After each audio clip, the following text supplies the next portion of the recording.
Salut à tous, vous écoutez l'épisode 32 de Y'a plus de papier, un podcast d'Adrien et Mathieu sur l'écriture et les scénarios en public.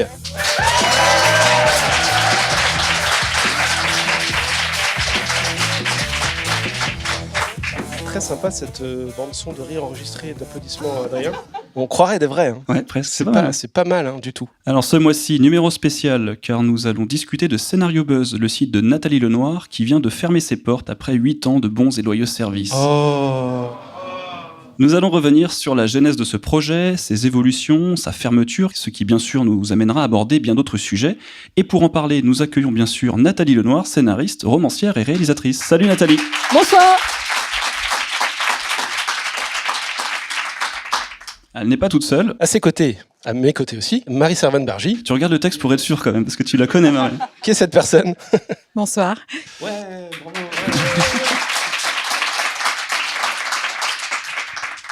À côté de Nathalie, nous recevons également Robin Barato, scénariste. Salut Robin. Bonsoir. Et une toute nouvelle dans notre podcast, Laetitia Kugler, scénariste, script docteur et directrice littéraire. Bonsoir. Salut Laetitia. Très bien, allons-y. Eh bien on y va Mathieu. C'est quoi Scénario Buzz, Adrien? Scénario Buzz, qu'est-ce que c'est? Bonne Moi, j'y question. suis jamais allé en fait. Ah oui, tu connais pas? Non, pas trop. Si on laissait Nathalie présenter son site. Feu Scénario Buzz, mon peut-être. site. Feu ton site. C'était quoi Scénario Buzz? Donc Scénario Buzz, c'était un blog qui était dédié à l'écriture en général et au scénario en particulier. Donc qui mettait aussi bien en lumière l'écriture en tant que telle, avec toutes ses spécificités, que ceux qui la pratiquaient. Enfin, qui la pratiquent toujours d'ailleurs. Est-ce que tu aurais des chiffres à nous communiquer sur Scénario Buzz? Ça représentait quoi exactement? Alors effectivement, c'est un blog qui a duré pendant 8 ans et demi, qui avait une moyenne jour de 15 000 lecteurs. C'est uniques. beaucoup, pas beaucoup? C'est beaucoup. C'est beaucoup, surtout pour un site sur le scénario. C'est vrai que ça a été une grosse surprise. Et c'est aussi ce qui a fait un peu qu'il a duré aussi longtemps. C'est que ça m'a fait prendre conscience que plein de gens s'intéressaient à l'écriture, les scénaristes, ceux qui voulaient devenir scénaristes, mais peut-être aussi des passionnés de cinéma, j'imagine. Il y a des gens qui veulent devenir scénaristes? Bah oui, les pauvres. Ah ouais. Et Nathalie, tu as ramené avec toi des super invités. Les meilleurs. Pourquoi sont-ils là? Qui sont-ils pour toi? Alors, je commence dans quel sens? Comme tu veux. À Bon, toi de à voir ma qui tu vas gauche. vexer. Le plus sympa d'abord. Non, On va faire des classements. canaillou. Donc à ma gauche, Marie Servan-Bargy, mon agent d'amour, et ma marraine, ma bonne fée la marraine, ou ma marraine la bonne fée, ça serait plus joli comme ça, que j'ai rencontrée grâce au blog. Donc ça, elle vous en parlera mieux que moi, mais je pense que c'est comme ça qu'elle a eu vent de mon existence. Ça s'est passé comment? Alors en fait, si ma mémoire est bonne, on s'est rencontrés au Festival de Valence, qui est un festival consacré aux scénaristes. Et Nathalie faisait une intervention et elle est venue gentiment partager son expérience avec nous, la partie dont on s'occupait sur le festival, qui était les Bleus, donc les jeunes scénaristes. Et je me souviens qu'on était dans une salle accroupis, voilà, assis par terre, et c'était très bon enfant. Et je pense que c'est ça que je voulais ajouter sur ton blog. Je pense qu'au départ, l'effet et le succès, c'est probablement qu'il y avait peu de choses aussi accessibles et aussi immédiates. Voilà, avec les jeunes scénaristes, les jeunes et les moins jeunes, parce qu'on a tendance à dire les jeunes, mais il y a pu avoir quelque chose d'assez spontané, immédiat, pas dans un livre. Dieu sait si les livres sont importants, mais voilà, il y avait cet échange-là et je pense que ça a fait partie. Voilà. Waouh, je suis ému. À ma droite, donc Robin Barato, qui est le confrère, en fait, qui a été je crois, le confrère que je connais depuis le plus longtemps, qui m'a connue quand j'étais bébé scénariste, ado comédienne au Conflorent, et que j'ai commis mon premier scénario. Et lui, il officiait comme script doctor à la maison du film court. Et il avait été d'une grande bienveillance à mon égard. Et je crois que c'est justement quand j'ai créé Scénario Buzz qu'on est rentré en contact en fait quelques années plus tard. Non, mais en fait, c'est pire que ça, parce que quand je t'ai connu via le site, j'ai absolument aucun souvenir de t'avoir rencontré 15 ans avant. Bah voilà. Aucun. Et c'est bien c'est au moins, je pense, 2-3 ans après, qu'à force, tu me parlais notamment de ta copine, c'est ça qui m'a ramené. Tout d'un coup, j'ai eu l'image, je vous ai revus toutes les deux, avec vos doudounes, vos énormes écharpes. Et je me suis dit, putain, mais en fait, c'est elle. Et oui, donc en fait, j'avais rencontré effectivement 15 ans avant, mais quand je t'ai connu via le site, j'avais aucun souvenir en fait. Enfin, j'ai aucun souvenir en général parce que j'ai une très mauvaise mémoire. Du coup, je me rappelais de personne de cette époque-là, à part notre ami Sheila, Oui. notre amie commune, mais on peut pas l'oublier une fois qu'on l'a rencontrée.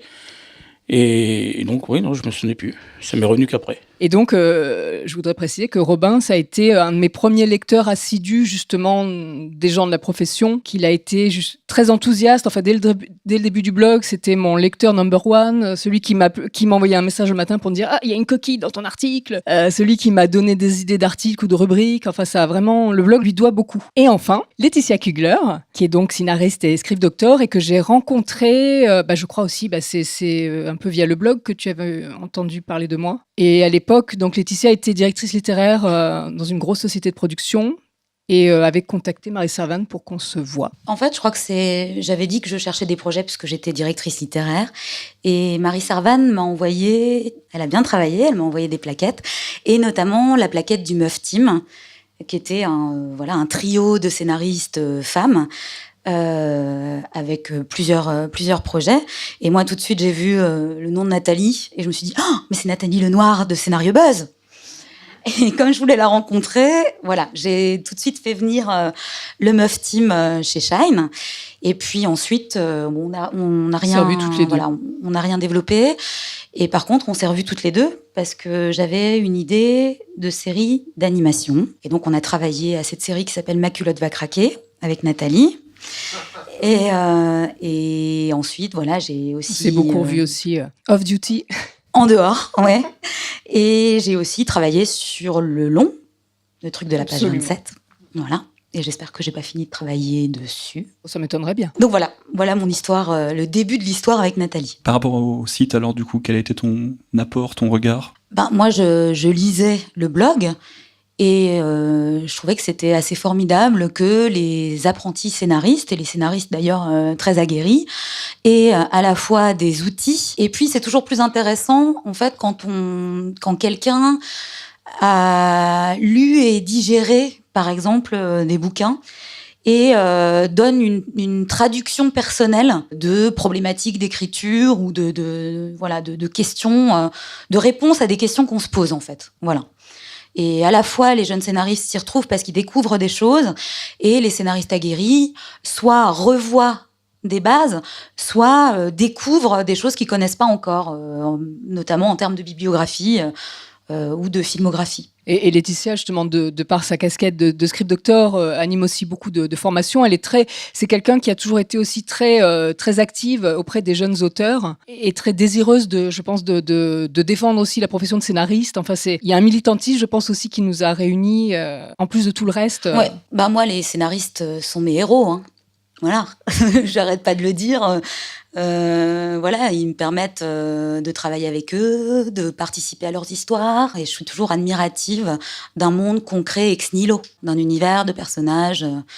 Et puis pour rebondir sur la pédagogie et l'aide aux jeunes auteurs, il y a effectivement les formations, et puis il y a aussi Lecteurs Anonymes, l'association dont je suis présidente, qui a mis en ligne la scénariothèque. Et la scénariothèque, c'est la même intention que en plus petit, hein, évidemment, que Scénario Buzz. C'est vraiment donner accès à des scénarios qui ont été tournés en accès libre. Rentrons dans le vif du sujet. Faisons un petit retour en arrière dans les années 2000, donc il y a... Hier, quoi. Voilà, hier, tout à fait. Quel était le climat pour les scénaristes à l'époque ? Quelles ressources existaient pour ceux qui faisaient ce métier ? Quand j'ai émis le désir de devenir scénariste, c'est vrai que il n'y avait pas énormément de formations. Celles qui existaient déjà étaient plutôt accessibles, je dirais, à des adultes, à des gens, par exemple le CEA, le Conservatoire européen d'écriture audiovisuelle. Ils prenaient des gens, des trentenaires, des gens qui avaient déjà un parcours, un vécu. Il n'y avait pas beaucoup il y avait quelques sites où on trouvait des conseils d'écriture, mais il n'y avait pas en tout cas de lieux qui centralisaient un peu tout ça. Et c'est vrai qu'étant bilingue, moi j'avais réussi à trouver justement beaucoup d'informations sur des sites anglophones qui, pour le coup, dès le début du net, étaient très, très présents. Et c'est un peu ça qui m'a donné l'idée de faire ce blog. Je me suis dit, mais mince, ça n'existe pas. Je vais créer... J'avais envie de créer le blog, finalement, ou le site que j'aurais aimé trouver quand j'ai débuté. Donc, à la fois où il y aurait des conseils d'écriture, mais aussi de l'humour, mais aussi un témoignage, justement, de ce qu'est l'écriture. Parce que ça, c'était aussi un aspect très important du blog. C'était finalement de témoigner de ça, à la fois dans ce que ça peut avoir de cocasse et de moins drôle, à savoir nos conditions de travail qui sont quand même assez problématiques. Il y avait un aspect militant et il y avait aussi une volonté de mettre en avant justement ce métier qui est toujours mal valorisé en France. Je pense que c'est une des raisons pour lesquelles le scénariste est la cinquième roue du carrosse, c'est que finalement, il est totalement dans l'ombre. Il est absent des promotions. Enfin, il y a même encore plein de gens qui ne savent pas que c'est un métier et que les films ne s'écrivent pas tout seuls. Donc ça, c'était vraiment je pense, c'était l'énergie centrale qui a sous-tendu le projet d'un bout à l'autre. Donc Scénario Buzz répondait à une absence en fait. Oui. Les autres, vous voulez réagir par rapport à ça? Non, Marie, tu me regardes comme ça. Les années 2000, c'était Non, quoi? mais dans les années 2000...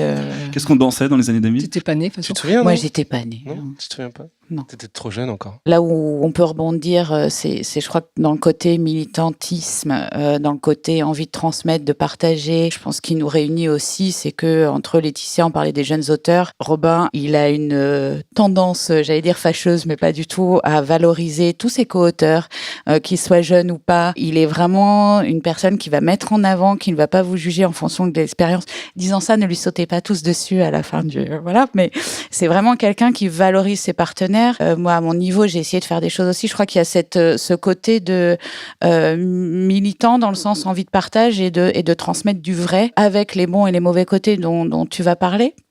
Mais je crois que c'était surtout ça. Alors en 2000, à titre perso, moi, je découvrais aussi un petit peu ce que c'était les scénaristes. C'est le moment où je tombe chez les agents de scénaristes en découvrant ce que c'est. Et j'avoue que je n'avais pas écho de Scénario Buzz. Et plus tard, j'avoue tout, je ne lisais pas nécessairement les articles de Nathalie, qui pour moi sont des points de vue. C'est pas parce que je la défends en tant que scénariste que je défends nécessairement le contenu de Scénario Buzz, qui reste un point de vue. Et c'est là où je le trouve intéressant. En revanche, on s'appelait très, très, très souvent, et on continue, on s'appelait comme si c'était fini, non, sur effectivement comment gérer cette prise de parole qui au départ est faite dans la bienveillance et qui de temps en temps, c'est pas toujours le retour qu'on a, car comme souvent sur des textes, sur des choses, il est beaucoup plus facile de faire une critique négative que la critique constructive. C'est-à-dire qu'on peut passer 1 minute à dire c'est bien, mais... et passer 1h30 à donner tous les défauts. Je m'inclus dans le syndrome. Laetitia, peut-être? Oui, moi je dis souvent c'est bien, mais c'est vrai. C'est vrai que c'est ton métier. Tu manies l'art du c'est bien, mais...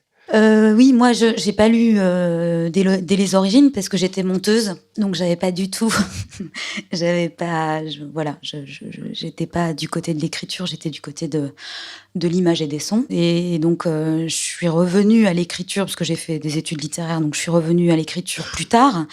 Mais c'est vrai que quand j'ai découvert le blog, c'était très inspirant. Et effectivement, j'ai retrouvé chez Nathalie cette espèce ouais, on peut dire militantisme de pousser les scénaristes à s'affirmer. De toute façon, ce que je dis toujours, c'est que si vous respectez pas vous-même, personne vous respectera. Donc, effectivement, il faut pas avoir trop d'ego et surtout pas mal placé, mais il faut en avoir un minimum. C'est ce que je retrouvais chez Nathalie et qui me plaisait beaucoup. Outre, évidemment, tous les conseils d'écriture, toutes les biblios, etc. Toi, Robin, comment tu as soutenu Nathalie dès le début? À part en relevant les fautes? 1 ou 2 heures de conversation par jour pour la maintenir à flot. Non, en fait... Soutien moral? Bah oui. Bah, Non, excusez-moi, moi. Tu m'as donné plein d'idées de rubriques. Enfin, c'est vrai que on a beaucoup brainstormé, notamment au début du blog, sur comment l'améliorer, ce qui pouvait manquer. C'était vraiment un retour précieux. Du coup, il y a des apports concrets qui sont arrivés sur le site? Bah, par exemple, la tagline du site est de Robin, l'écriture entre les lignes. Bravo. Bravo, Robin. Et puis c'est vrai que chaque fois que j'ai voulu lancer des rubriques, par exemple, les visites de bureau, les premiers pas de scénariste, il était toujours partant pour essuyer les plâtres. Voilà, il a toujours répondu présent. Et évidemment, c'est toujours pareil. Après, tout le monde veut en être. Mais au départ, c'est pas si évident de trouver... des professionnels pour adouber finalement la démarche. Et quelles ont été les évolutions notables du site pour toi, Nathalie? À quel moment tu as senti qu'il y a des paliers qui étaient franchis? En fait, ce qui est un peu fou, c'est que donc je faisais déjà pseudo la même chose sur des plateformes, mais effectivement, dès que j'ai créé Scénario Buzz, en 2 mois, j'ai décuplé mon audience. En 2 mois? Ouais, ça a été assez immédiat. Bon, c'est vrai que j'ai fait un gros travail de référencement, mais je crois vraiment que non, que c'était en plus... c'était l'âge d'or des blogs. Il y avait ce côté, un vecteur qui avait le vent en poupe. Les gens aimaient beaucoup cet aspect partage d'expérience, comment c'est en coulisses. Et donc, je pense que ça y a contribué. Mais c'est vrai que, étrangement, ça a été assez immédiat, quoi. Il n'y a pas eu un point où, à un moment, il y a eu quelque chose qui a fait que ça a vraiment décollé ? Non. Ou c'était progressif ? Non, ça a été... je ne saurais même pas l'expliquer, mais ça a été vraiment brutal. Et bien sûr qu'il y a eu beaucoup de médiatisation aussi. C'est vrai que j'ai fait beaucoup d'interviews. J'ai été beaucoup invitée partout. C'est arrivé assez vite, ça ? C'est arrivé tout de suite. C'est arrivé en quelques mois. Ça a été totalement inattendu. Et en fait, l'évolution qu'il y a eu, je pense que c'est plutôt moi la manière dont j'ai appris à gérer tout ça. Parce que c'est pas du tout quelque chose que j'avais anticipé, ni même planifié. Et qu'il y a eu, on reviendra dessus, mais il y a eu des conséquences fabuleuses et d'autres nettement moins drôles, voire assez catastrophiques. On y reviendra. Donc c'est vrai que par exemple, ce qui a beaucoup changé, c'est mon accessibilité justement par rapport au lecteur. Chose que je regrette d'ailleurs. J'ai bien conscience que pour plein de lecteurs, ça a dû être frustrant, voire très désagréable. Le fait de ne plus pouvoir commenter les articles, par exemple. Voilà, ça c'est une grosse évolution. Ça a été, voilà. Le fait de ne plus... ça a été progressif. D'abord, j'ai dû fermer les commentaires. Après, j'ai dû enlever le formulaire de contact. J'ai dû vraiment, par couches successives, me rendre moins accessible. Pas de gaieté cœur, vraiment pas, mais parce que tu veux dire que parfois sur Internet, les gens sont désagréables ? Non, mais surtout, je pense que c'est le problème de l'accessibilité, c'est qu'à un moment, les gens pensent qu'on est vraiment à leur service aussi, d'une part, et d'autre part, il y a aussi des gens qui sont pas très sains dans leur tête, et que quand on est en plus une fille pas trop vieille, ça peut déborder aussi. Et d'ailleurs, si je garde finalement un regret par rapport à tout ça, c'est bien cet aspect-là, parce que ça n'a jamais été un snobisme de ma part, où c'est vrai que j'ai beaucoup regretté l'époque, les premiers mois, où je pouvais avoir aussi des échanges super. Il y avait une espèce de communauté qui s'était créée, de lecteurs assidus, et ça, c'était super. Donc ça m'a vraiment attristé mais ça a été une nécessité. Est-ce que d'un point de vue lecteur, vous trois, ça s'est senti, ce genre d'évolution ? D'un coup, on ne peut plus commenter peut-être, ou le succès arrive, est-ce que ça se ressent de votre point de vue ? Moi, je l'ai ressenti parce qu'on m'en parlait. Ou d'un coup, elle ne t'écoutait plus ? Non ? Si, moi, elle continue à me parler. Donc oui, moi, je le ressens en direct. Enfin, je la prenais en direct, elle m'en parlait, elle me disait des trucs. Moi, je lis jamais les commentaires. D'accord. Toi, Marie, en tant qu'agent, du coup, en première ligne, peut-être ? Et en tant qu'agent, on commentait les commentaires. Et ce qu'on fait beaucoup, on appelle ça un petit peu le bureau des plaintes. C'est un échange de bons procédés. Donc, elle trouvait que parfois, les gens exagéraient. Et bizarrement, j'avais les mêmes anecdotes. Donc, on faisait un concours de la plus malheureuse. Après, ça allait beaucoup mieux, on travaillait beaucoup mieux. Voilà. Mais c'est vrai que d'ailleurs, toi, tu as même eu des répercussions directes du blog, quoi. C'est-à-dire que certaines personnes, quand je parlais de gens pas très sains dans leur tête, enfin, Marie Servan en a un petit peu fait les frais aussi. Effectivement, concrètement, quand elle a fermé les contacts, pour le coup, on passe par l'agent. C'est pas vrai, les gens Voilà. sont venus vers toi. Donc, mais c'est quand même plus facile pour un agent de... ça fait partie du rôle d'être un peu tampon et de protéger et de dire oui, elle peut être à disposition, mais pas n'importe comment, pas n'importe quand. Voilà, ça peut faire partie des avantages d'avoir un intermédiaire, en fait. Parfait. Parlons de la routine que représentait Scénario Buzz pour toi, Nathalie. Parce que tenir un blog jour après jour, je ne sais pas si les auditeurs s'en rendent compte, c'est mais super simple, c'est très simple. Mathieu, on devrait le faire d'ailleurs. Franchement, ça devait pas... Finger in the nose. Ouais, 5 minutes par jour. Quoi. C'est à peu près. Parce que 15 000 à 20 000 lecteurs par jour, ça représentait combien de temps, tout ça, Nathalie ? Comment tu gérais ton temps ? Comment tu t'organisais ? La première année, ça a été vraiment difficile parce que, hormis le fait de gérer le blog, il a fallu le faire connaître, effectivement. Donc, il y a tout l'aspect référencement. Et communication. Et communication. C'est vrai que la première année, je crois que, sans mentir, je bossais au minimum 4 heures par jour dessus, plus le week-end. Et donc, sur ton temps de travail de scénariste. Sur mon temps de travail de scénariste. Donc ça, c'était quand même un gros souci. Et c'est vrai que par la suite, je me suis arrangée pour plutôt rapatrier ce travail-là le week-end. Mais ce qui veut dire que pendant quelques années, mes dimanches ont été consacrés au blog. Plus, bien sûr, j'avais toute une organisation quand même pour essayer de simplifier les choses, et notamment pour récupérer les infos, pour faire une revue de presse quotidienne. Oui, parce que ton travail nécessite d'organiser une certaine forme de veille. Il faut savoir où sont les informations, aller les chercher. Je profite pour Vas-y, Marie. préciser que Nathalie n'est pas de ces auteurs qui est seule, célibataire, sans enfant. Elle a une vraie vie. Ça a nécessité aussi des vrais choix et je le précise parce que je trouve que ça met quand même en valeur aussi le dévouement dont elle a fait preuve pour le site, quoi, dont les lecteurs sont pas nécessairement toujours rendus compte. Donc je pense pas qu'elle l'ait fait pour avoir des milliers de merci, mais dans les attentes encore plus.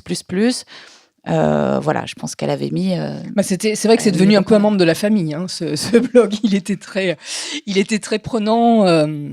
Il était très prenant, et c'est ce qui fait aussi que, qui est pour plein de raisons sur lesquelles on reviendra, mais c'est évidemment une des raisons qui ont fait qu'à un moment, ça devenait aussi trop difficile à gérer.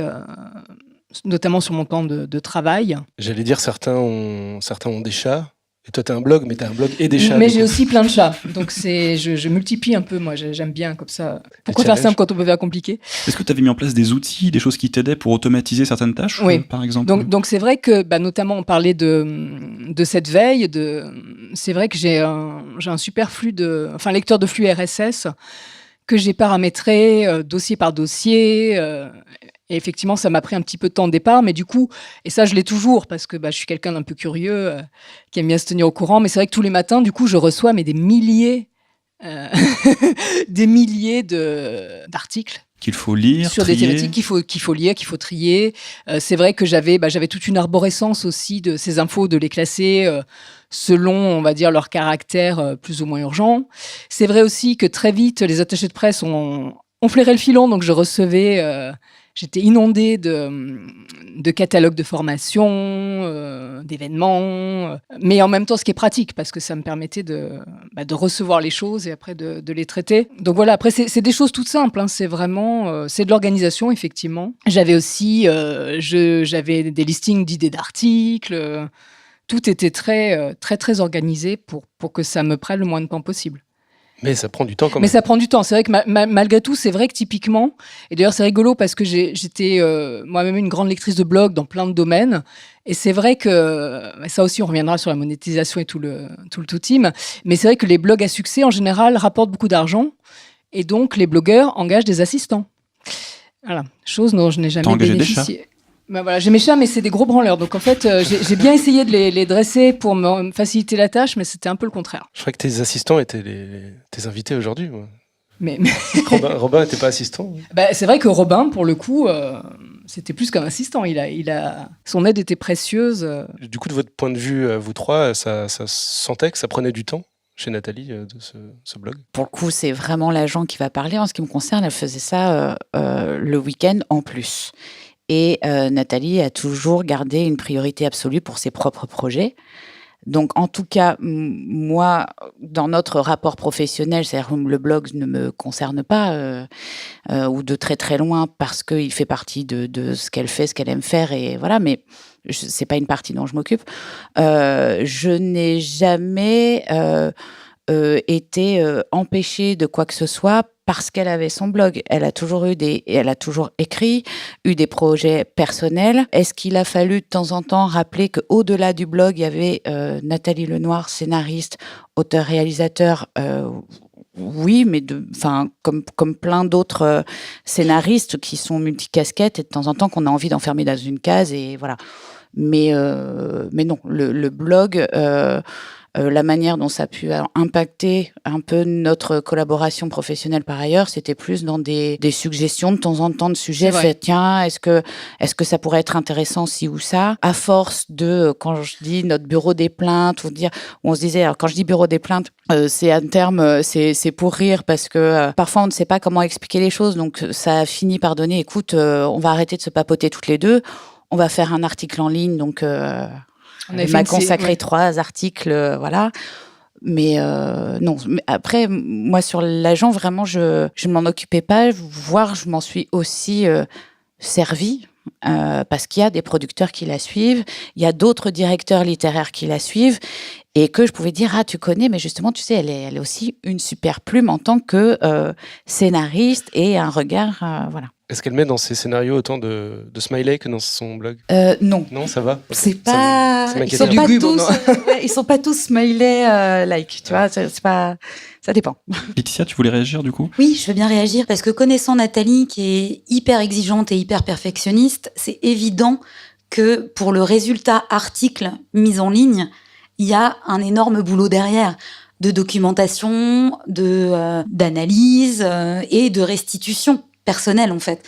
Et tout ça, ça demande énormément de temps. Bah, c'est vrai que la rédaction elle-même prenait du temps. Évidemment, quand il s'agit de relayer une formation, ça se fait en 5 minutes. Mais c'est marrant d'ailleurs parce que parfois j'avais des idées géniales en me disant « Ah bah ça va être un super petit article, allez, en 15 minutes c'est torché. » Et puis 4 heures après, j'y étais encore. Et en même temps, c'est les plus chouettes à produire, si j'ose dire. C'est ceux dans lesquels on met un peu de cœur. Est-ce que tu avais un nombre d'articles par semaine? Tu avais Oui. un objectif? C'était quoi? Les premières années, c'était 5 par semaine.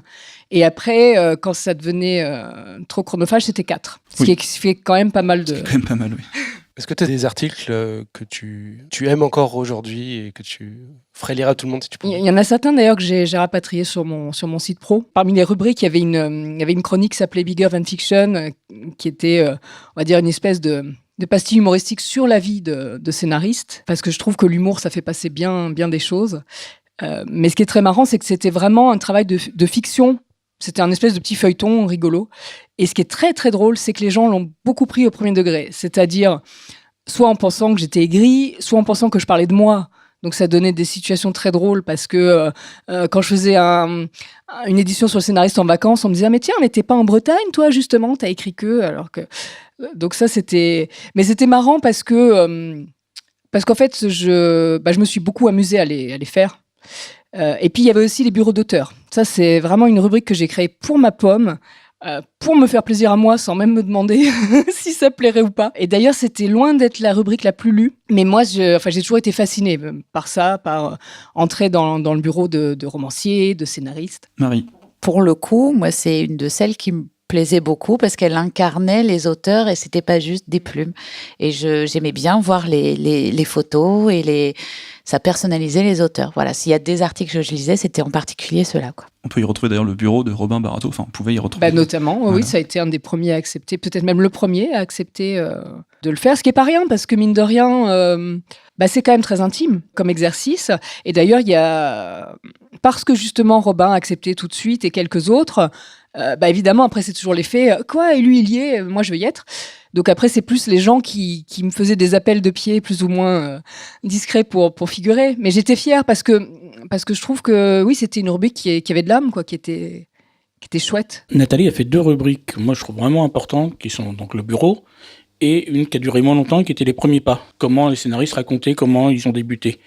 Et moi je l'ai trouvé important d'abord parce qu'il y avait un côté un peu ludique, c'était amusant et tout. Et en même temps, moi j'aurais adoré voir. Mais je trouvais même encore aujourd'hui prendre du plaisir à voir comment, d'abord comment les gens travaillent et découvrir que tu peux être scénariste professionnel et travailler sur un coin de bureau, ce qui peut décomplexer vachement un auteur débutant qui a pas de bureau, qui a pas de… Et puis les premiers pas, là, pour le coup, je trouve ça vachement utile, quoi. C'est-à-dire que t'es scénariste, t'es apprenti scénariste, tu veux devenir, et puis tu regardes que les mecs sont passés par le même chemin que toi, ou par d'autres chemins encore plus compliqués, moins direct, et je trouvais qu'en plus du côté ludique, c'était vraiment important. Mais ça, c'est une rubrique, c'est intéressant que tu en parles, parce qu'effectivement, elle a disparu assez vite, faute de bonne volonté justement pour l'alimenter. C'est-à-dire que bizarrement, quand il s'agit un peu de faire sa promo, il y a plein de monde, mais parce que finalement, ça, c'est des articles que rédigeaient les invités, ça se faisait par mail, donc effectivement, ça demande quand même un investissement. Et finalement, je l'ai regretté moi-même, j'ai pas trouvé beaucoup de confrères et consoeurs qui étaient partants pour le faire. Quel a été le côté négatif de ton investissement sur Scénario Buzz, Nathalie? Alors, le côté négatif… Parce qu'on a parlé du positif. Tout à fait. Mais… Le côté négatif, c'est que, je pense que c'est pareil dès qu'on est un peu médiatique, c'est qu'il y a eu deux pôles. Il y a eu les lecteurs, donc effectivement ce côté, ces frustrations, on va dire, qui se sont exprimées de façon parfois un peu violente, c'est-à-dire vraiment d'être… Au départ, j'étais inondée de mails de gens qui me disaient « Lis mon scénario, t'as pas l'adresse de tel producteur » ou je veux te rencontrer ». Enfin, c'était permanent. Et puis, c'est même allé jusqu'au harcèlement. C'est-à-dire que j'ai été la proie de quelques malades, dont un particulièrement atteint, qui en plus a utilisé quelqu'un de mon entourage pour avoir mon adresse. Donc j'ai eu des menaces de mort. Concrètement, j'ai dû vivre sous protection pendant un certain temps, et je le suis encore. Dans les manifestations publiques, j'ai dû faire un festival de Valence sous protection. Ce qui était super en plus. Alors là, je dois dire que l'équipe du festival a été adorable et vraiment super compréhensive et efficace. Mais on avait quand même la trogne du gars à chaque compte. Enfin bon, c'était un peu ridicule. Je témoigne qu'on oui, avait eu tu la étais photo, là, ouais. toute l'équipe avait eu la photo de la personne. De la personne. Et on se connaissait à peine, donc c'est ce Ouais. qu'on a dit tout à l'heure. Fait voilà, si tu croises ce monsieur, tu me préviens tout de suite, Et il il est y a là. danger. Et Il est là. Je sais pas si tu te rappelles d'ailleurs, il y a un soir où tu es venu me chercher. Je sais plus dans quel restaurant pour me dire, écoute, je crois qu'il est là. Tu te rappelles pas? Et tu m'as emmené pour voir. On n'était pas au même truc, et c'était pas lui, mais on était. Enfin, ça a Que été tu une voyais édition partout. du festival de scénaristes un peu en mode Hitchcock. C'était pas bon. Voilà, on en rigole, mais c'est pas très drôle, surtout quand on a une famille, effectivement, un enfant. C'est allé très loin. Ça n'a pas été le seul. Il y a aussi le côté, effectivement, les gens me reconnaissent. Ils me reconnaissent dans les événements professionnels, mais ils me reconnaissent dans la rue. Ils me reconnaissent. Donc, en général, ils sont gentils, mais pas tous. C'est vrai que j'ai eu des rendez-vous de boulot interrompus par des fans. C'est quand même un peu embarrassant. Ah oui. C'est vrai aussi que je me suis fait incendier pendant notamment une soirée professionnelle comme ça, où une nana m'a pourri parce que je n'avais pas répondu à un mail que je me rappelais même pas d'avoir reçu. Donc ça, c'est quand même un peu bizarre. Il y a un côté sur les réseaux sociaux aussi, c'est un peu sans filtre, mais c'est vrai qu'on peut bloquer les gens. D'ailleurs, j'ai pas de scrupule à le faire très vite. Il y a eu aussi l'aspect libidineux. Enfin, il y a tous les trucs en plus qui sont alimentés par le fait d'être une fille. Donc ça, c'est l'aspect, on va dire, novice, wannabe.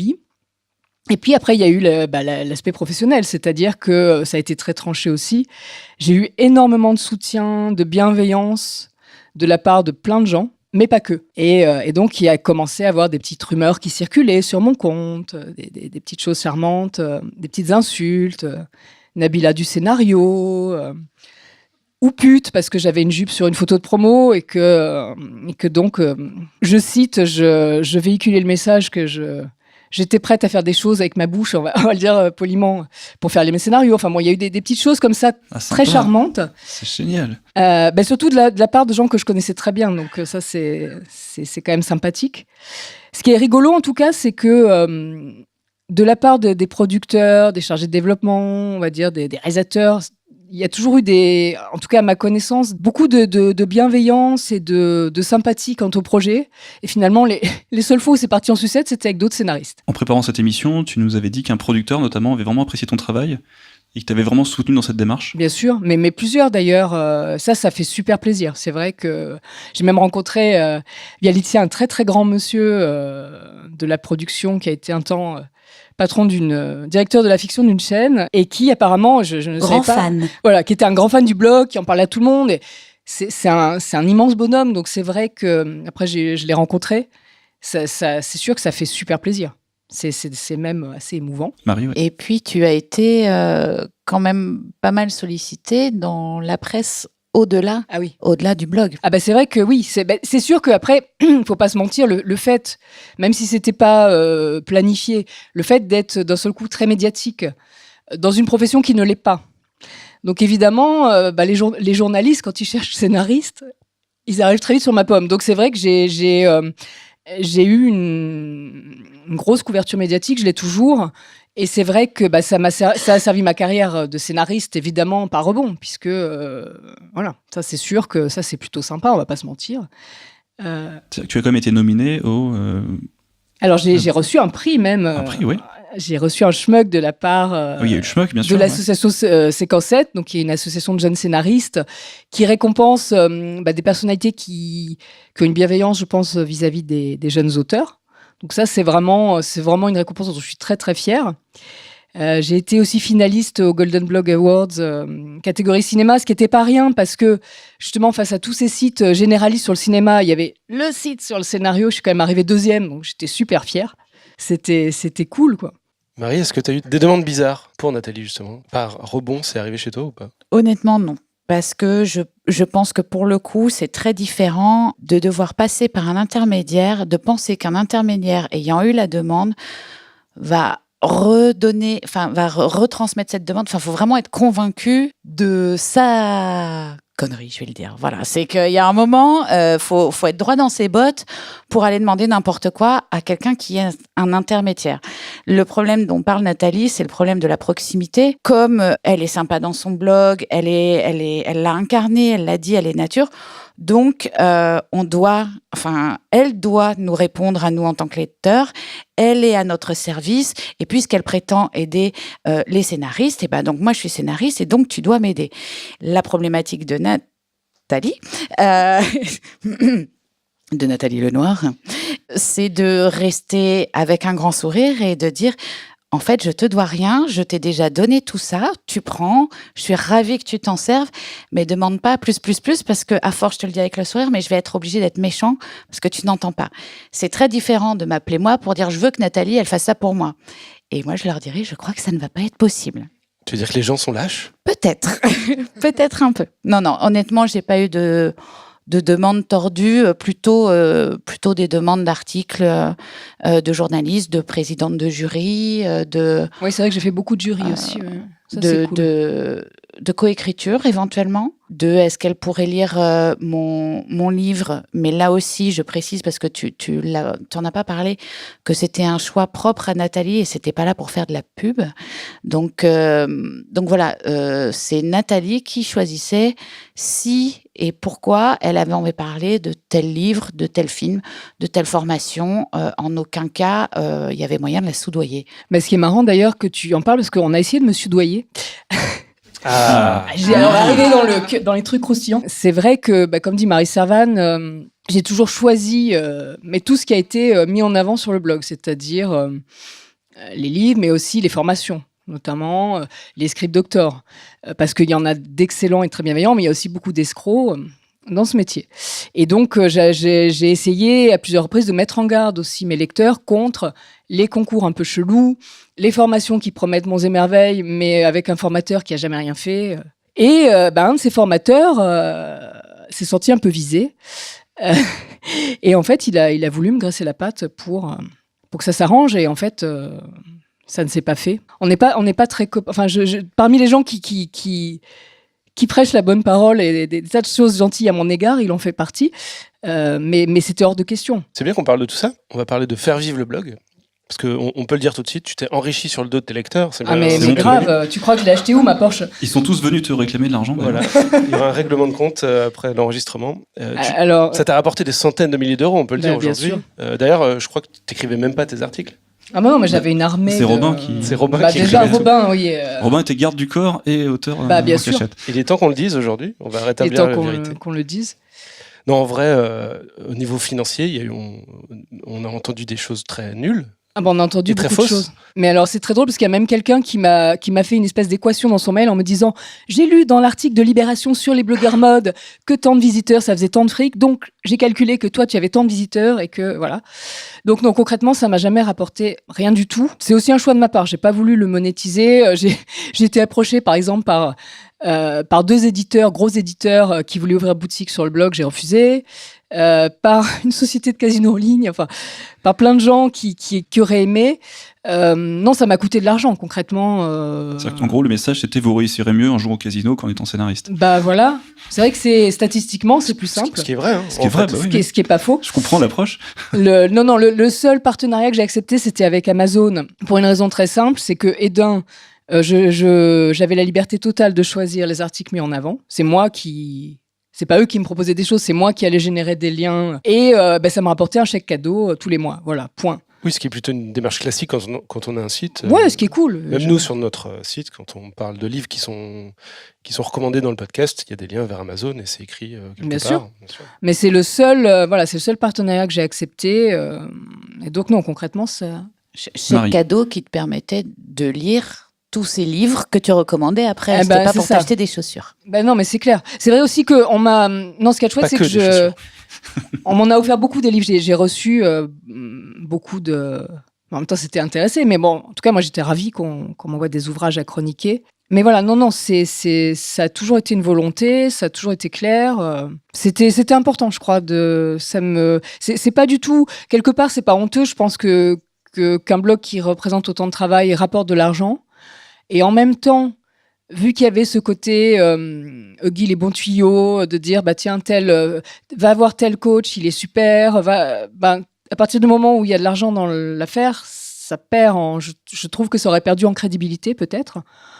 Et puis c'est pas mon métier, hein. Comme disait Marie Servan, ça n'a jamais été mon métier, c'était une casquette supplémentaire. C'était un acte militant.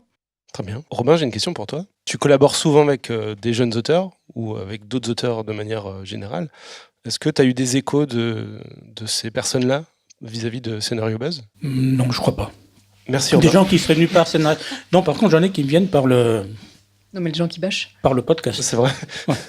On en parlera quand le podcast s'arrêtera et qu'on fera un podcast sur le podcast qui s'arrête. Mais non, Scénario Buzz, non, je crois pas que les gens m'aient appelé par... Non, mais je veux dire, tes collaborateurs, est-ce qu'ils ont dit « Ah oui, j'ai lu ça sur Scénario Buzz ». Est-ce que tu ressentais un peu le succès Alors, du site ? Des auteurs, je sais plus, parce qu'on n'en parlait pas tous les jours non plus, en fait. Par contre, je me rappelle, il y a pas très longtemps, après, c'était il y a quelques mois, je faisais un scénario, il y avait un personnage adolescente qui avait besoin d'être transparente. Enfin, c'est une fille qui souffrait de pas exister, de pas être visible. Donc, physique quelconque, intelligence quelconque, prénom quelconque, donc Nathalie. D'accord. Pour qu'elle ait un prénom, pour qu'elle puisse dire à ses parents, mais pourquoi vous m'avez appelé comme ça, alors que mes copines s'appellent Jessica et Océane. Donc Nathalie, il lui fallait aussi un nom quelconque, donc Leblanc. Et voilà, c'est parti. En plus, une adolescente, donc c'est parti et tout.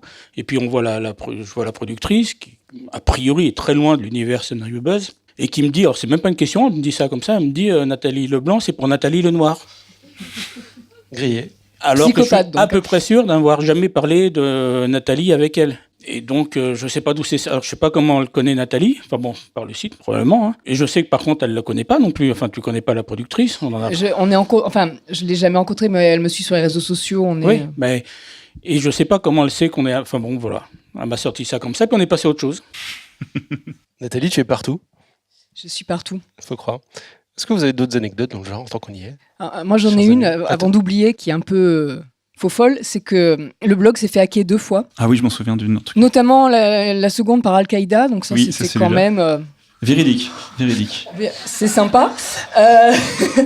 Et que donc, finalement, j'ai dû apprendre comment on hack un site pour essayer de me prémunir de ce genre de petits déconvenus à l'avenir. Voilà. Donc, j'ai appris plein de trucs avec ce blog, y compris à hacker un blog WordPress. Oui, du coup, tu as dû mettre les mains dans le cambouis parfois, tu sais du coup. Ah non, mais comment c'est dingue parce ça que moi, marche. à la base, j'étais pas du tout, comment dire, un peu geekette, oui, mais j'étais pas du tout branchée informatique, machin, HTML, et j'ai appris des tonnes de trucs, effectivement. On peut t'appeler pour consultante Ouais, je commence à me démerder. Et d'ailleurs, ce qui est très drôle, c'est qu'il y a plein de confrères qui m'appellent dès qu'ils sont en galère avec leur logiciel, leur ordinateur, pensant que j'ai aussi les réponses à tout ça. On a une petite faille là en ce moment sur notre site. Oui. On pourra s'en parler 2 minutes après. Et les autres, est-ce que vous avez d'autres anecdotes, des choses qui vous reviennent, des souvenirs par rapport à cette aventure Scénario Buzz ? Toi, Adrien ? Et oui. Moi, j'adorais lire Scénario Buzz et j'avais toujours peur, comme toutes les ressources qui existent sur Internet, que ça disparaisse un jour. Alors, ce que je faisais, c'est que je faisais des gros copier-coller et je recréais des fichiers à part et j'ai tout gardé en copie. Et c'est pour ça qu'on ne pouvait plus copier au bout d'un moment, n'est-ce pas ? Tu avais bloqué le copier-coller. Oui, c'est vrai que ça fait partie. Non, mais c'était plus toujours au fil des ans aussi. J'ai essayé de le sécuriser au maximum, plus par rapport au malware et tout le bazar. Et effectivement, oui, un des plugins empêchait le copier-coller. Voilà. Et là, ta vie s'est arrêtée. C'est fini. Moi, j'ai pas d'anecdote. Toi, t'as pas Désolé. d'anecdote. Non. T'es viré, sors. Je passais sur le site de temps en temps, mais pour en profiter, point. Voilà. Je n'ai pas volé toute cette. Il y a une chose base que d'information, Scénario Buzz nous a appris, en tout cas jeunes scénaristes, c'est que ça nous a appris à être curieux. Parce que pour nous, on a découvert ce site, on a découvert à quel point tu allais chercher les choses. On se disait, mais c'est pas possible, comment elle fait ? Je suis content que tu nous aies donné la réponse. Et vraiment, pour nous, ça a été une leçon de curiosité, de toujours vouloir aller chercher plus loin, se documenter, lire, relire, voir les vidéos, les revoir. Donc ça, chapeau. Ça me fait très plaisir que tu dises ça parce que c'est... Effectivement, je pense que c'est une qualité très importante chez les auteurs et que par contre, j'ai vraiment eu des lecteurs, c'était tout le contraire. C'est-à-dire vraiment, t'as fait... Enfin, il y avait un super moteur de recherche sur le blog Et le nombre de fois où les gens me disaient « mais t'as fait un article sur ci » ou « est-ce que t'as parlé de ça ?» alors que ça prenait environ 2 secondes et demie.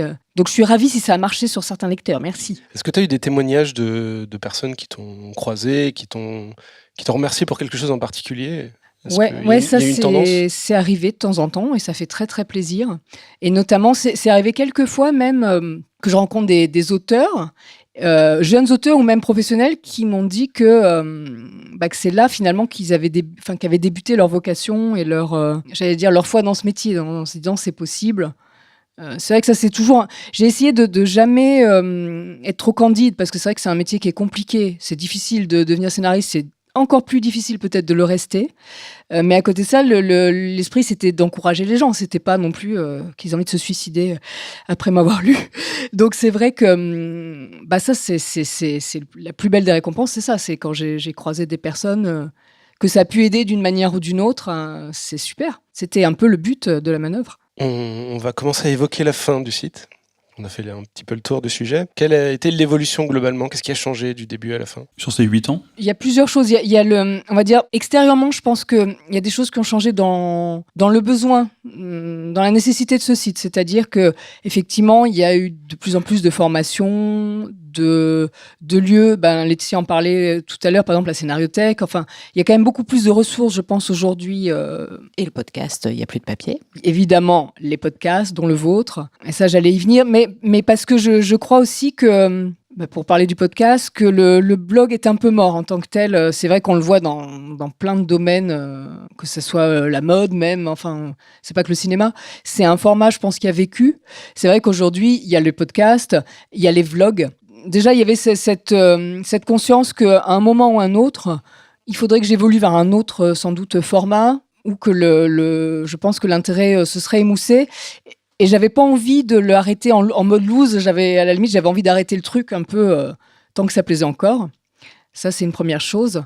Et puis après, d'un point de vue personnel, c'est vrai que ma carrière a aussi évolué au fil des ans. J'ai ajouté des casquettes, notamment la réalisation.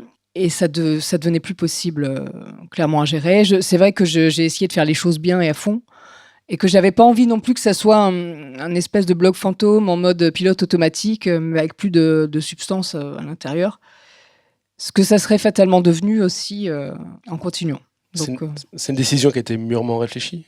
Mais alors, pas du tout. Ce qui est très drôle, c'est que, effectivement, j'ai un peu réfléchi comme ça, mais pas plus. Je me posais toujours un petit peu la question en début d'année, ou chaque fois qu'il fallait payer un renouvellement de l'hébergement. Oui, ça coûtait combien d'ailleurs? Un site comme ça? Un hébergement, ça coûte une centaine d'euros par an. C'est pas dément. Hein.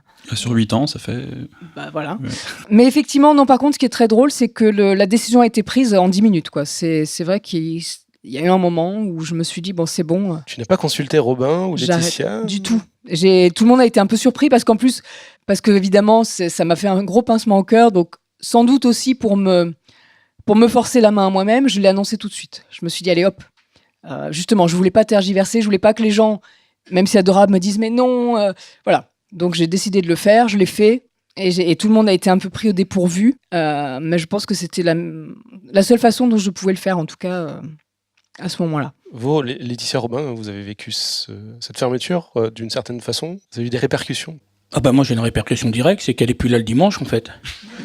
Avant, elle était connectée le dimanche, on se parlait normalement. Maintenant, je suis tout seul. Elle envoie des photos, elle est au bord de la mer. Enfin, c'est pour ça que tu nous parles beaucoup le dimanche? Que le dimanche, en fait. C'est chez nous qui vient. Par contre, je l'ai senti venir à la fin, parce que dans nos conversations, alors qu'auparavant, c'était quand même central. Enfin, c'est pas central, mais donc on en parlait souvent du blog, des articles, des harceleurs, des récompenses. Et là, depuis facilement 1 an ou 2... on n'en parlait plus jamais, en fait. Je le voyais même plus arriver sur mon mur Facebook. Enfin, il avait presque disparu, quoi. Et en tout cas, on n'en parlait plus. Donc, je pense qu'elle le savait pas, mais je pense qu'il y a longtemps qu'il est mort dans sa tête, en fait, et qu'il était fermé. C'est possible. Non, mais c'est possible.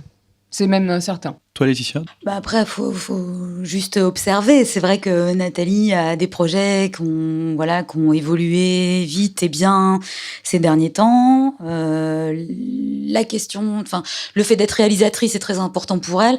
Donc moi, j'ai été triste et compassionnelle pour nous qui allions perdre un super blog, mais je suis très heureuse pour mon amie et ma collègue. Voilà, parce que moi j'ai envie qu'elle fasse ce qui l'épanouit le plus. T'as senti le changement? J'ai senti le changement par la pratique de son premier métier, la pratique accrue et stimulante en fait. Nathalie, ça t'a libéré l'esprit du coup? T'as senti un changement vraiment radical? Ouais, c'est vrai que... T'as pris des vacances du coup? J'ai pris des vacances, truc de ouf. Alors effectivement, qu'est-ce que ça a changé pour moi ce blog? Pas de vacances.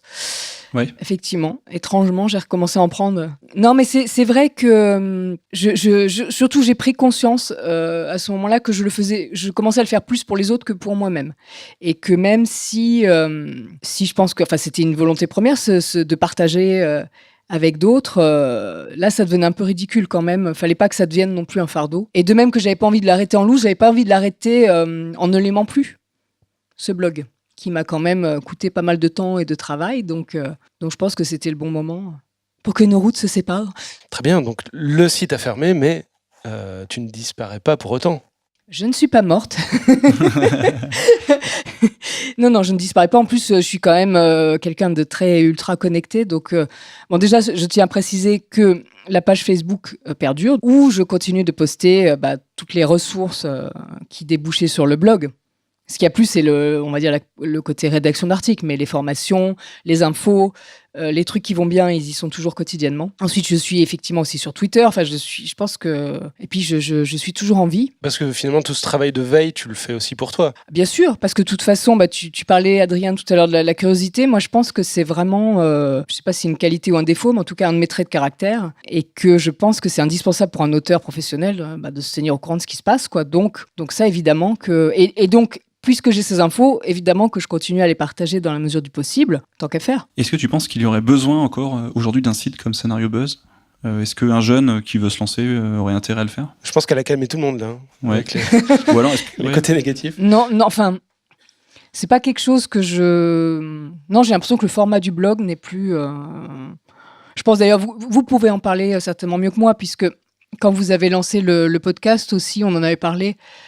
Vous avez senti que c'était le média du moment aussi, la façon intelligente finalement d'apporter une autre pierre à l'édifice. Et je pense qu'effectivement, c'est plus des formats comme ça, c'est la vidéo, c'est vrai qu'on est à une ère aussi où tout le monde, enfin du moins, beaucoup de gens communiquent justement sur le côté un peu coulisses, sur les réseaux sociaux.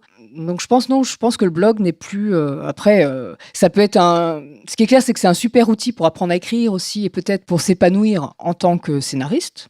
Parce que je trouve que c'est super d'exercer sa plume sous diverses formes.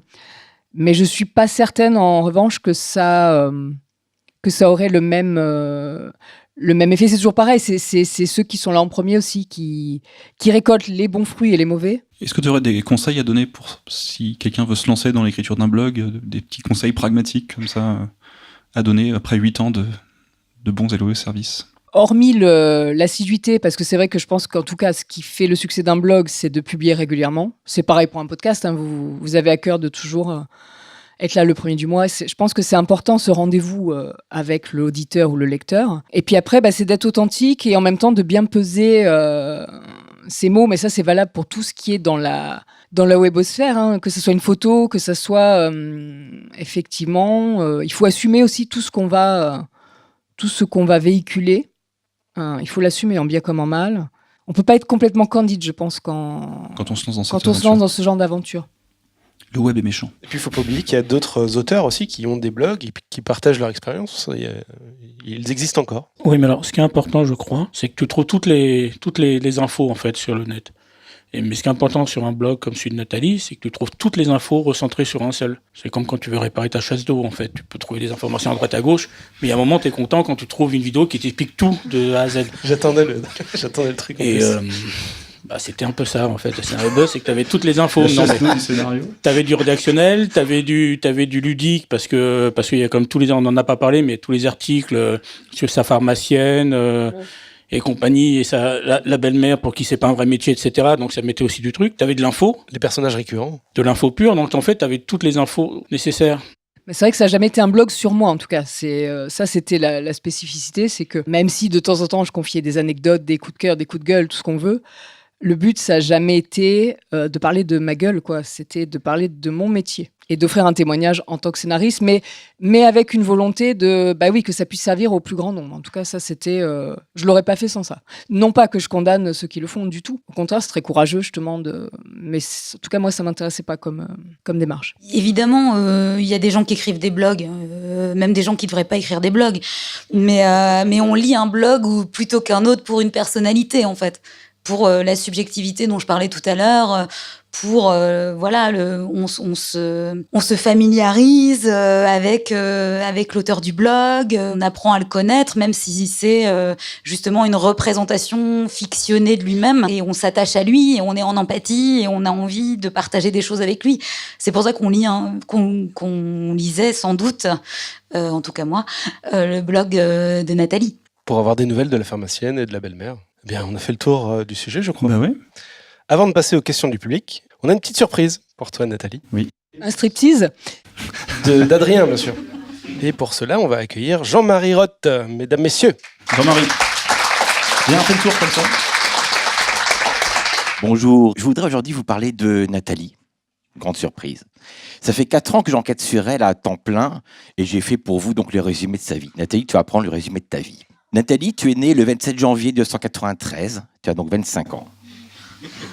Ta naissance est déjà à l'image de l'être exceptionnel que tu es.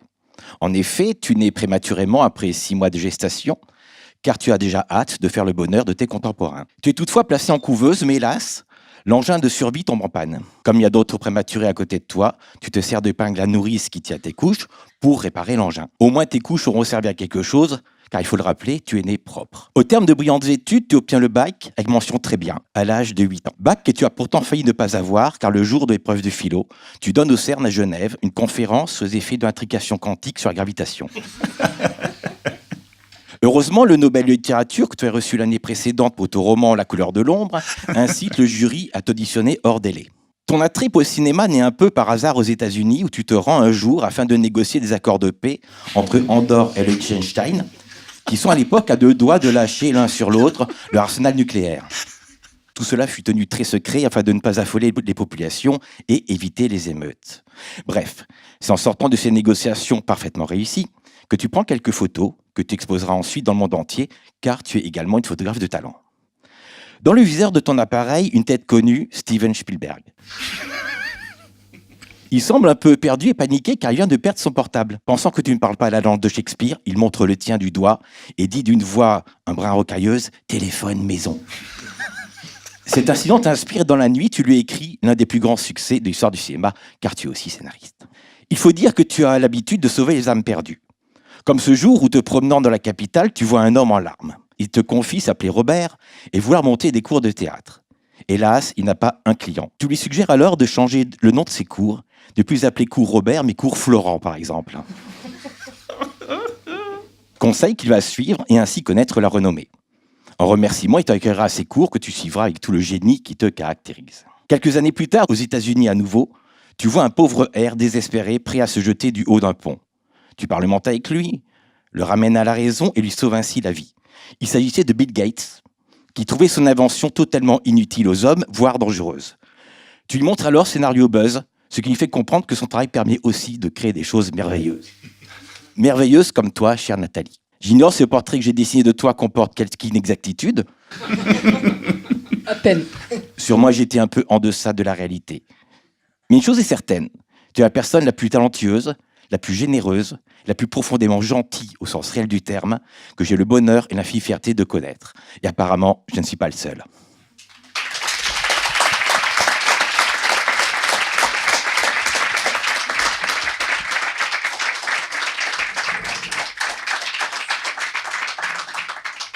Et comme j'avais fait en mars pour Adrien et Mathieu, je voudrais t'offrir mon trophée à moi, qui est je l'appelle l'immense merci. Voilà, et donc je vais me débarrasser de mon micro. Remise du trophée.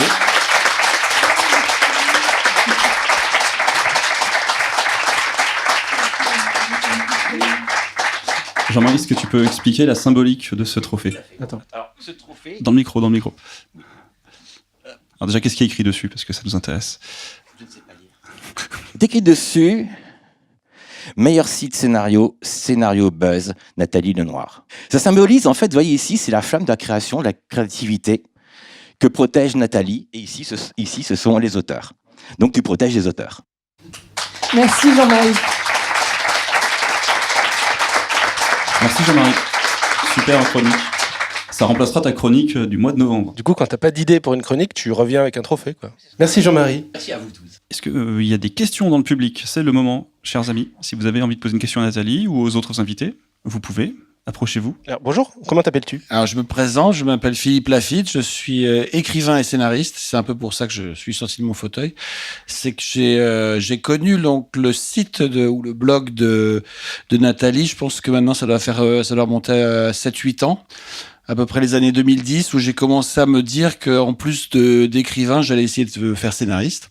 Bon, ce qui n'est pas forcément gagné, mais en tout cas, parce que c'est vrai que c'est un métier difficile et j'ai appris à le connaître par ton biais, par tes informations. Et c'est vrai que ça m'a beaucoup aidé en fait. Et ça, je peux en témoigner. Donc c'est pas là, j'ai pas de questions ni de thèse à faire, mais c'est plutôt un témoignage.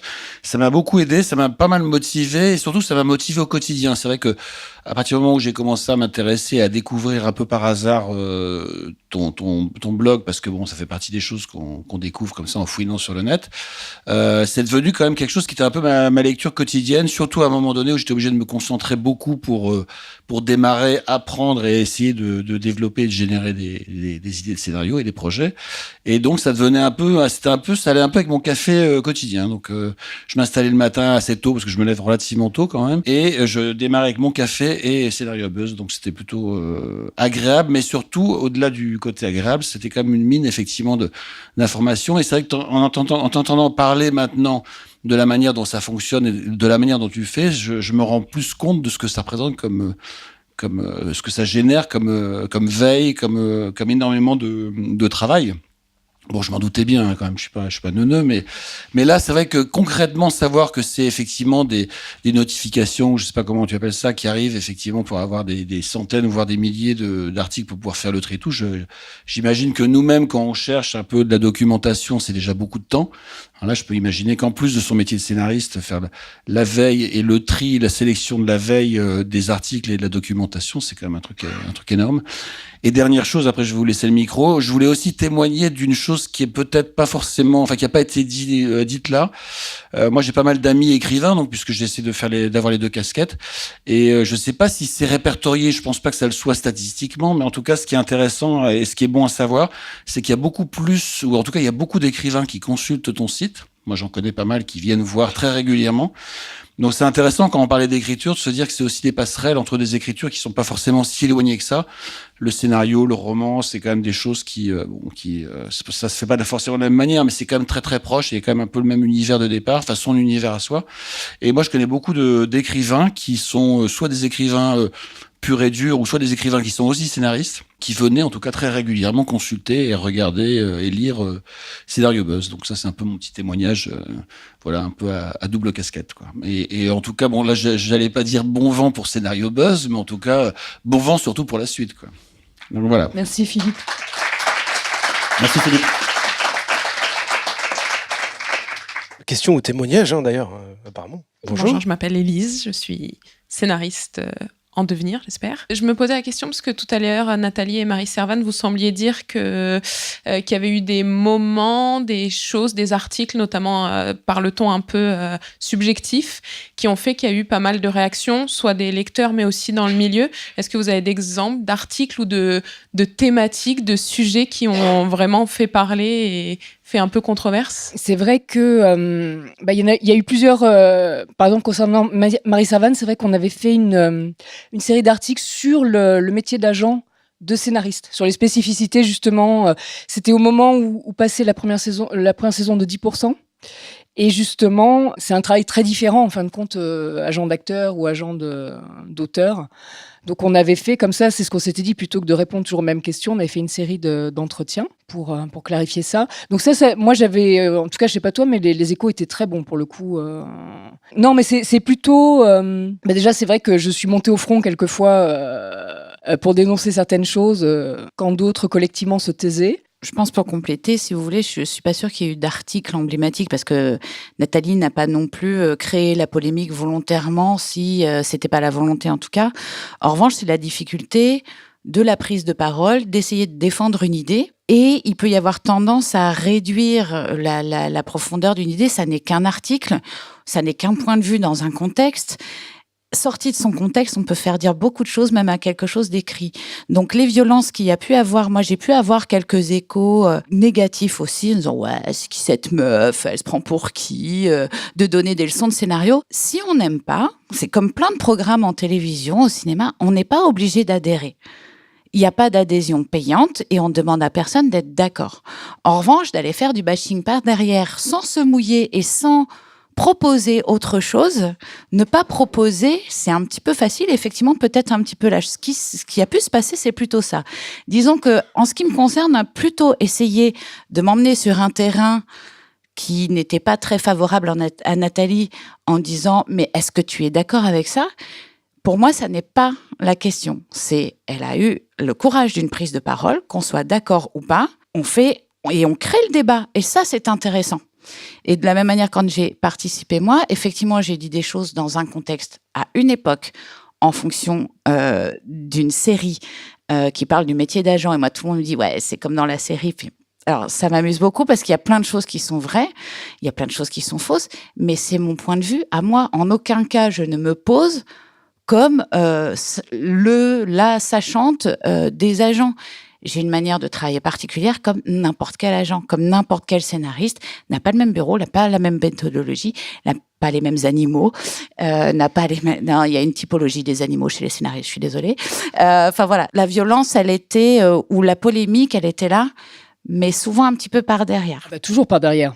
Alors là, concrètement, mais ce qui est très drôle en plus, c'est que comme à force, on connaît beaucoup de monde. Enfin, c'est ça qui est drôle, c'est que ça finit. Enfin, ça se sait quoi. Donc et on arrive même à savoir qui a dit quoi. Mais c'est vrai que pour qui elle se prend dont tu parles, oui, ça notamment. Je pense que certains auteurs justement qui avaient soit des longues carrières, soit qui étaient assez politisés, ont mal pris justement cette prise de parole en se disant mais quelle est sa légitimité? Elle, justement, elle n'a pas assez d'ancienneté dans le métier. Enfin bon. Mais comme le disait Marie Servan, il y a un moment, il faut dire des choses. Et j'ai jamais prétendu parler pour toute une profession ou à la place de qui que ce soit. Et Nat n'a jamais menti sur son parcours. Et à chacun, dans un esprit, surtout sur la webosphère.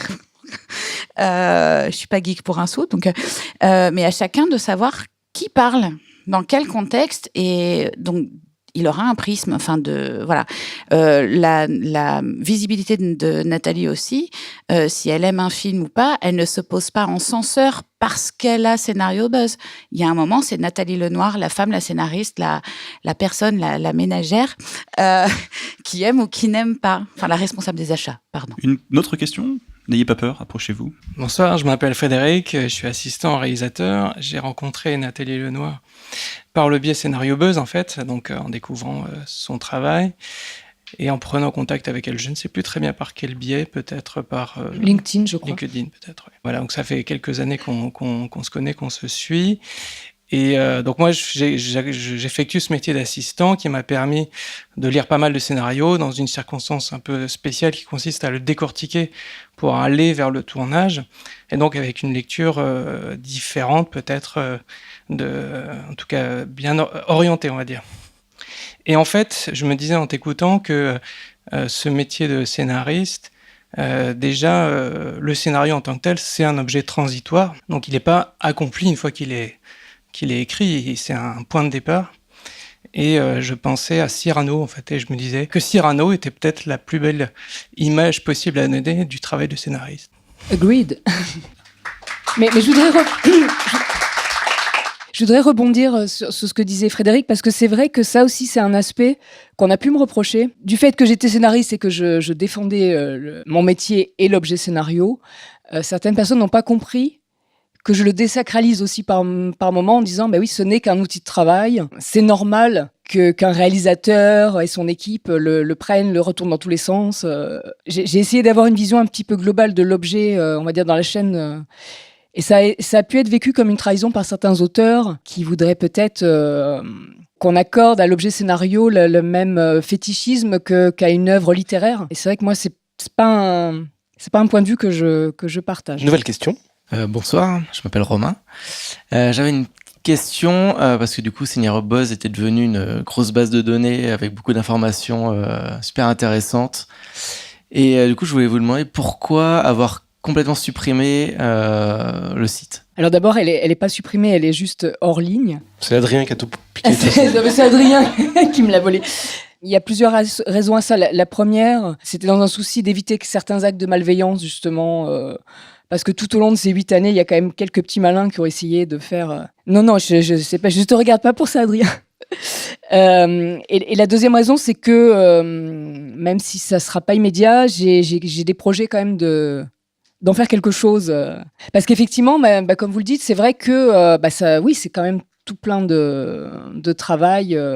Certains articles sont complètement obsolètes, mais d'autres pas forcément. Et donc, j'ai quand même des petits projets pour en faire autre chose. Reste à trouver un petit peu de temps pour ça. Et c'était une manière aussi de le mettre, on va dire, à l'abri, tout ce magma, pour avoir le temps de penser à la façon la plus pertinente d'en faire quelque chose, un livre ou pas un livre, C'est là que Robin revient dans l'équation pour trier tout ce magma et faire un travail de... Il saura te conseiller. Merci pour ta question.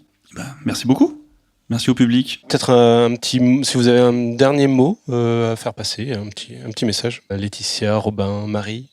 Et Jean-Marie. Juste moi, je veux juste te dire que c'est vraiment très chouette cette annonce finale d'un recyclage, façon de parler, mais voilà, pas du tout de manière péjorative, de rassembler toute cette matière qui est hyper utile et hyper pédagogique pour en faire encore bénéficier les auteurs, les producteurs, tous les gens qui s'intéressent à l'écriture. Robin, le mot de la fin? Un des mots de la fin. Mais moi, je suis juste content qu'elle soit vivante, parce que quand j'ai vu fin août, début septembre, j'ai vu des « Oh non, pas toi Nathalie, c'est pas possible », j'ai eu un coup au cœur en fait. Donc depuis, ça fait 2 mois qu'on fête sa résurrection en fait. Ouais, tu t'inquiétais, tu la voyais plus le dimanche, ça devait être dur pour toi. Déjà, oui, ouais. Puis surtout, ça fait un coup au cœur, quoi. Enfin, c'était Aznavour avant l'heure, quoi. Et comme elle est dans les mêmes gammes d'âge... Non, t'as pas écouté, j'ai 25 ans. 25 ans. Okay. Marie, un mot de la fin. Non, moi, pour ma part, j'espère que très, très vite, vous aurez plaisir à découvrir un petit peu plus de la Nathalie scénariste et réalisatrice. Malheureusement, on peut rien garantir, mais enfin, ça avance bien. J'avoue qu'à la fois, je comprends le regret de plein de lecteurs et cet accompagnement. Je crois que... Voilà, Nathalie, tu disais que tu avais décidé très vite. Pour nous qui t'entourons, je crois qu'on le savait avant toi. Et je pense que je vais me permettre, pour bien connaître Nathalie, la difficulté est de temps en temps savoir être égoïste sans pour autant être hautain, ne penser qu'à soi ou renvoyer une mauvaise image. C'est pas du tout, ça n'est pas elle. Et en même temps, parfois, il faut se préserver et penser quand même un petit peu à soi. Et je trouve qu'elle s'autorise enfin un peu ça, pour elle, pour ses projets, pour exprimer ce qu'elle a exprimé et plein de choses qui, j'espère, vous toucheront. En tout cas, moi, qui me touche beaucoup. Je vous conseille vivement la lecture de son roman en attendant les films. Voilà, c'est pour ceux qui aiment les univers et la justesse de l'adolescence, etc. Enfin, je ne vais pas déflorer, mais bon.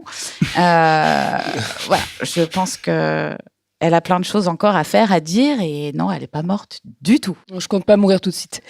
Jean-Marie, un petit mot? De tout cœur, merci Nathalie. Merci.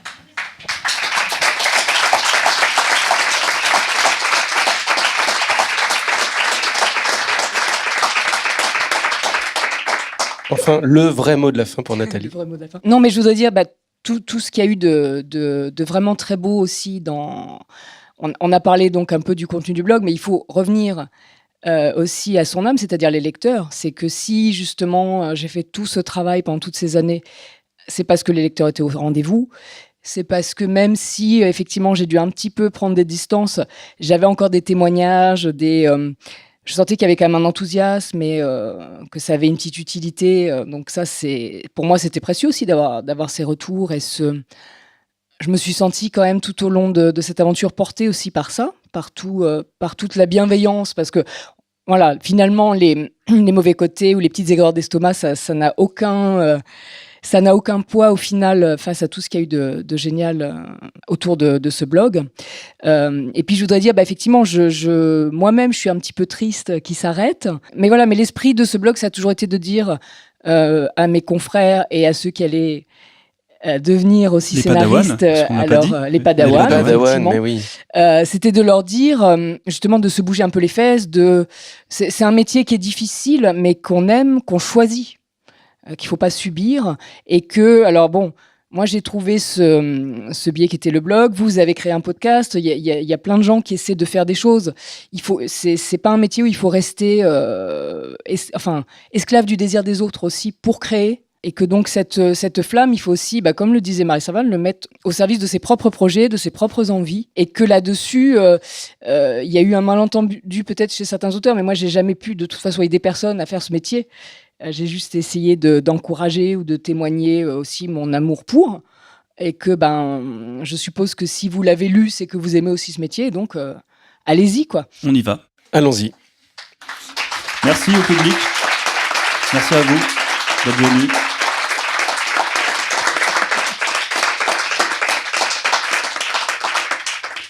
Merci à vous, public, d'être venu remplir cet auditorium de la Maison des auteurs de la SACD, que l'on remercie également. Merci beaucoup. Ça nous fait très plaisir de voir que des gens viennent encore écouter et voir nos podcasts en direct. C'est chouette. Ça arrive. C'est Ça fou, peut hein. arriver, tu vois. Tu vois, je te l'avais dit. Ouais, j'y croyais plus. Merci beaucoup, Marie Servan Bargy. Agent de scénariste, pardon. Argent. Je dis argent. Non, j'ai dit argent, mais on entendait argent. Alors ça, on en reparlera. Merci Merci à toi. C'est un lapsus. Merci. J'ai dit agent, C'est mais il très a insisté, révélateur. il a insisté sur argent. Merci à vous. Non, c'était plutôt Marie Servan, Bargy, Argent. Merci beaucoup, Robin Barato, scénariste, d'être venu. T'as plus de micro déjà, t'as déjà abandonné. Merci à vous. Merci Laetitia Kugler d'être venue. Tu es scénariste, script doctor et directrice littéraire. Merci. Merci Jean-Marie Roth. Tu Merci es à vous. Script doctor, formateur, et tu es aussi chroniqueur dans Il n'y a plus de papier, les gens le savent Avec bien. grand maintenant. plaisir. Et merci beaucoup. Un petit mot. Vous avez parlé des 2 euros. Ça suffit. Merci beaucoup Nathalie Lenoir, scénariste, romancière et réalisatrice, d'être venue Merci parler beaucoup. de Scénario Buzz, de revenir sur ces 8 ans qui hélas ferment ses portes, mais que nous aurons plaisir de toute façon de te suivre partout ailleurs. Merci à vous pour cette émission spéciale. Je trouve que c'était en tout cas un très très joli moyen de tourner la page. Donc merci, ça me touche énormément. Merci à tous nos tipeurs qui nous soutiennent. Et je sais qu'il y en a plein dans la salle. On peut pas tous vous nommer, hélas, parce que vous êtes trop nombreux. Mais merci beaucoup du fond du cœur. Suivez-nous, Mathieu. Où est-ce qu'on nous suit ? Sur partout, comme Nathalie, un peu partout. Sur Facebook, sur Twitter, sur Instagram. Et enfin, comme le dit Jean-Marie, si vous estimez que notre travail et notre podcast méritent un soutien financier, vous pouvez nous aider via Tipeee ou Utip. Et il y a des liens dans la description du podcast. Aidez-nous également en nous laissant 5 étoiles et un commentaire sur Apple Podcast ou toute appli dédiée au podcast. Ça nous permet de faire découvrir le podcast à d'autres et ça ne prend que quelques secondes, bien sûr. Merci si vous aimez cet épisode et le podcast de le partager. Et s'il vous a plu, n'hésitez pas à en parler autour de vous. Eh bien, on se donne rendez-vous le mois prochain pour un épisode avec beaucoup moins d'invités et de public. Mais ça va être bien quand même. Et d'ici là, écrivez bien. Salut ! Salut à tous.